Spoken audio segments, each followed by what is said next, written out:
po sa inyo. Nandito muli ako para muling mag-workshop po nitong red balete. May mga tatanggalin po akong sanga dahil hindi na siya maganda na hindi na pabayaan ako. Babaguhin ko na rin po ang style. Papalitan ko na lang itong lupa. Ito, tatanggalin ko na itong sana to. Kalbuhin ko na rin po para gawa siya ng mga bagong sanga. Hindi ko kasama ko na po ang pag-workshop.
Itong mga bato po dito, tatanggalin ko na lang po ito. Baguhin ko, papalitan ko na lang siya ng lupa para parang ilalandscape ko na lang po siya. Nainitan siya masyado po, kaya hindi maganda yung mga dahon niya gawa. Nasa init masyado siya. Mainit pa itong mga bato na ito. Wala itong lupa rito eh. Papalitan ko na lang po siya.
Ito po, lupa na lang po ang ilalagay ko rito.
lalagyan po natin ng ganito para maganda siyang tingnan.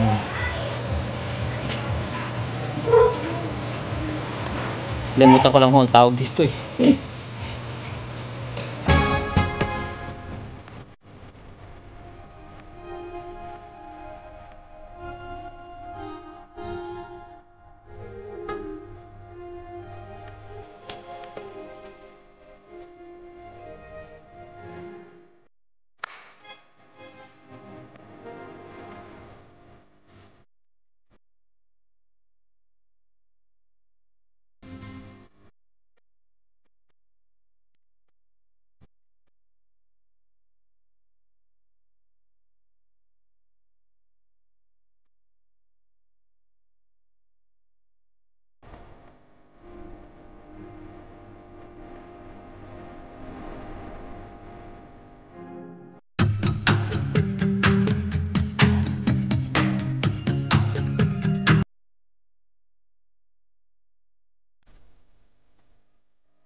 Yan, okay na po siya. Tapos po, pakita ko po ulit sa inyo ito pag nagkadahon na po siya. Ito pag nagkadahon na ulit siya ng panibago eh.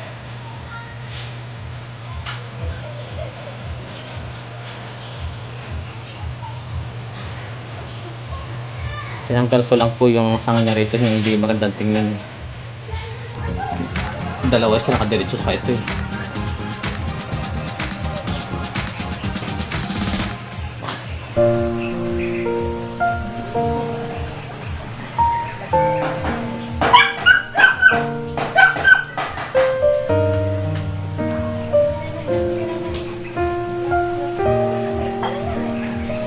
So ito po ata, pag hindi ako nagkakamali, mother of millions sa ata itong tawag dito eh. Maganda po ito pag nadirektang nainitan siya, yung talagang nakapulsan siya. Nagkukulay pula ho siya.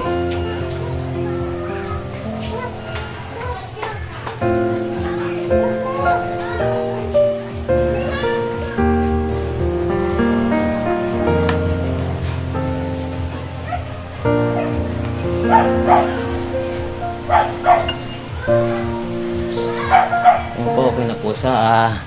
Pakita ko na lang po ulit sa inyo ito pag nakadaon na. Pag nagtag-ulan po ito, magkakaulit ito rito eh. Pabayaan ko lang po siya kasi timik dito sa lupa.